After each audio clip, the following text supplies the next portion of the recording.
सबका सब तेरे, जय गुरुजी। और क्या आप अंकल, जब आप गुरुजी के महाराज के पास बैठते थे तो बहुत संगत और भी आपने देखा होगा, तो गुरुजी कहते हैं ना कभी लंगर खिला के गुरुजी, तो आप संगत को बताओ कि क्या इम्पोर्टेंस है हमारे गुरु महाराज के लंगर की। हाँ, गुरुजी जो थे वो जाते थे तो पहले हम पहले चाय प्रसाद के साथ लिटिल बिट ईट्स, और उसके बाद फिर जब लंगर होता था तो गुरुजी हमेशा ये कहते थे कि ये लंगर नहीं है, प्रसाद है। और वो कहते थे यही तेरी दवाई है, जो तू खा रहा है ये तेरी दवाई है, ये प्रसाद जो है ये यही दवाई है। और जैसे हर जगह होता है कि वो उसको पूरा ख़त्म करना होता है लंगर को, लेकिन गुरुजी कहते हैं इसको घर मत लेके जाओ, यहीं पे खाओ। Again there was a ex chief minister, he was no more chief minister but from a north eastern state, he was a friend of mine. तो वो मेरे साथ when he was not in power, he used to live in Delhi, तो वो मेरे से सुनते होंगे कि मैं गुरुजी के यहाँ जा रहा हूँ, या तो मुझसे बोले मुझे भी बाबा के यहाँ लेके चलना एक दिन। he was quite senior to me in age, तो मेरे साथ वो गए। तो गुरुजी ने देखा, मैंने उनको बताया भी गुरुजी को कि he is ex chief minister, तो गुरुजी ने उनको अपने पास में बिठा लिया और गुरुजी ने उनको पहले चाय प्रसाद आया, वो भी मीठा था, तो ये सर गुरुजी मैं तो डायबिटिक हूँ, ये कोई नहीं पी जाए, ये दवाई है। उसके बाद वो ऐसे ही गुरुजी ने कहा क्या डेट ऑफ बर्थ है तेरी, तो ये सेड गुरुजी मैं तो हम तो ट्राइबल लोग हैं, हमारे कोई डेट ऑफ बर्थ हमारा रिकॉर्ड कुछ नहीं होता, और ऐसे ही लिख दिया होगा कुछ, मुझे याद भी नहीं है मेरी डेट ऑफ बर्थ क्या है। तो गुरुजी ने कहा तेरी वाइफ की डेट ऑफ बर्थ बता, तो ये नज मी लाइक दिस कि 4 वाइफ हैं, किसका बताऊं। तो मैंने कहा गुरुजी ये बोल रहे हैं कि 4 वाइफ हैं, किसका डेट ऑफ बर्थ बताना है। तो ही लाफ्ड, ही सेड सबसे बड़ी का बता। तो उसने कहा गुरुजी उसका भी नहीं मुझे पता। तो ही सेड अच्छा नाम बता, नाम बता के देन ही सेड अच्छा ठीक है। फिर वो बाद में गुरुजी ने हलवा प्रसाद दिया, कड़ा प्रसाद। तो ही अगेन सेड के गुरुजी डायबिटिक हूँ मैं। तो गुरुजी गेव हिम अगेन कि ये दवाई है, खा जा तू। गुरुजी गेव हिम हलवा प्रसाद 4 टाइम्स। तो गुरुजी का कहना था कि ये जो आप यहाँ खा रहे हो ये दवाई है आपकी, ये जो है ये कोई खाने की मतलब इज़ नॉट फूड। और बताइए क्या आप। अंकल फिर वो वापस आए फिर गुरु महाराज के पास? वो गए, कई बार गए, then he shifted to back to his state. और जैसे आपने बताया कि गुरुजी ने बोला कि ये दवाई है, और कई लोगों को ये लगता है, आज के बच्चों को ये लगता है कि हम बीमार थोड़ी ना लंगर खाएं। ये क्या जो लंगर प्रसाद है वो गुरु महाराज जैसे सिर्फ बीमारी के लिए नहीं, तो उस लंगर प्रसाद इज ब्लेसिंग्स आल्सो।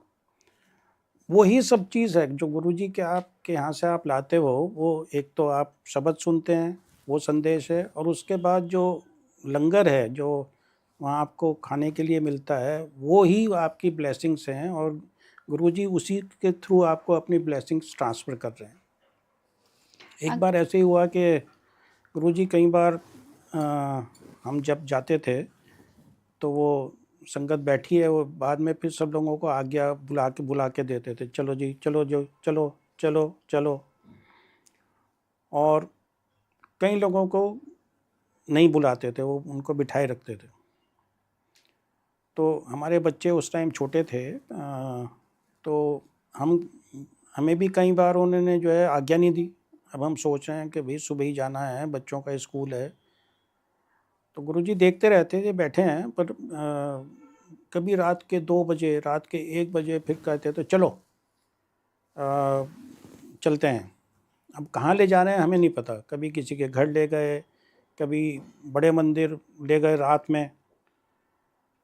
हम उनसे कहते थे गुरुजी यहाँ दिन में आते हुए डरते हैं लोग, आप रात में आप ला रहे हो, और यहाँ मंदिर आपने कहाँ बनाया, जंगल में बिल्कुल। और गुरुजी कहते थे चिंता नहीं करो, यहाँ लाइनें लगा करेंगी। अब कभी आप बड़े मंदिर आप जाएं तो आप देखेंगे वहाँ क्या होता है। अब हम ये सोचते हैं कि मेरे ख्याल से ऐसे तो बहुत लोग हैं जो गुरुजी से सशरीर मिले हैं, तो कैसे गुरुजी की ये मान्यता इतनी बढ़ रही है। और ये फर्स्ट जनरेशन लोग हैं सब, इन्होंने ऐसा नहीं कि इनके घर में इनके बड़े मानते थे गुरुजी को तो इसलिए ये भी मानते हैं। ऐसे लोग जो संगत में अब जो बिल्कुल यंग हैं, जिन्होंने कभी सुना ही है लेकिन कुछ एक्सपीरियंस उनको होगा, क्योंकि ऐसे कोई नहीं जुड़ता। मैं ट्रैवल अब्रॉड करता हूँ, वहाँ गुरुजी की संगत इतनी हो गई। अभी मैं बेंगलोर गया, वहाँ गुरुजी की इतनी संगत है। महीने में एक बार बेंगलोर के पास बहुत बड़ा सत्संग होता है, सब जगह से वहाँ बसेस में लोग जाते हैं, और यहाँ पे लोगों को पता भी नहीं है कि वहाँ पे ऐसा होता है।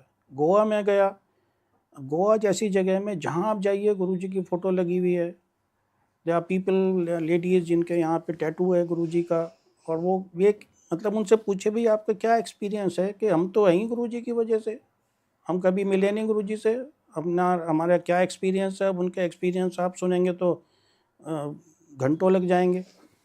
तो ये क्या हो क्या रहा है ये। मैं सिंगापुर बहुत जाता हूँ, मेरी डॉटर वहाँ पे है। सिंगापुर में 4 सत्संग होते हैं महीने में, almost every week there is a satsang, and there are times when there is satsang 3 places in a week. और वो सब लोग नए हैं। सिर्फ once I met somebody who had met Guruji, Guruji उनको अपना मामा जी बोलते थे। तो ये हो क्या रहा है, ये हमारी समझ से बाहर है। अंकल, गुरुजी कौन सा पाठ करने के लिए कहते थे, और मंत्र जाप ओम नमः शिवाय, जब आप बड़े मंदिर जाओ तो लिखा हुआ है ओम नमः शिवाय, और उस जाप को कभी गुरुजी ने कहा कि ये पाठ करो या यही जाप करना है, ऐसा कुछ? गुरुजी का मंत्र एक ही था, ओम नमः शिवाय। और सिर्फ वो गुरुजी यही कहते थे कि ये सुना करो बस। अभी भी हम जैसे रोज़ उसको मंत्र पाठ को हमें को सुनना ही सुनना है।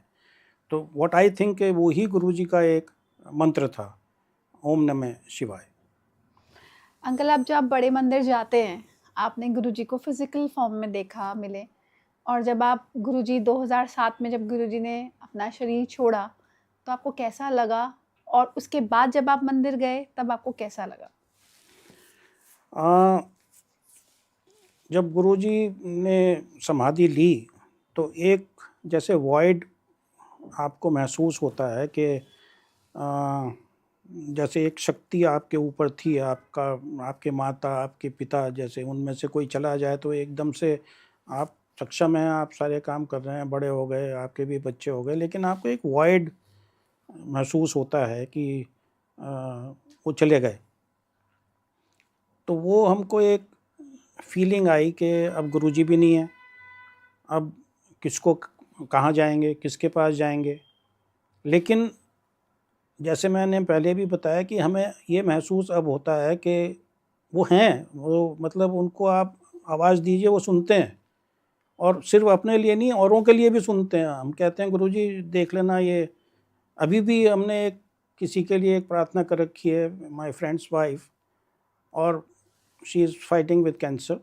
तो हमें पूरा विश्वास है कि गुरुजी हमारी बात सुनेंगे, उसके लिए भी सुनेंगे।